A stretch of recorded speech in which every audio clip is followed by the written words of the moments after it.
chế pu ai sai đại u đang na khen ai ca shi ca mi te ya mu nga u da li ai u da na nhẹ ma tu si kro da yon krum da da da ning sa ka de shi pe sha gum nhẹ ma tu Yesu ko ka chen pro che pu ai sai dai u dang na khen ai ka shi ka mi te ya mu nga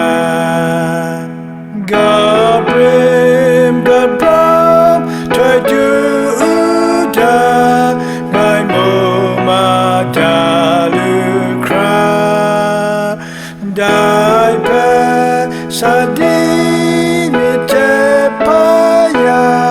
cha chan mo ngai lu la nhẹ ma tu Yesu ko ka chen pra te pu ai sai dai u dang na khen ai ka shi ka mi te ya mu ngai Reng ai seng ai ka mo chan ma tang cao kum-hpa dai wa Yesu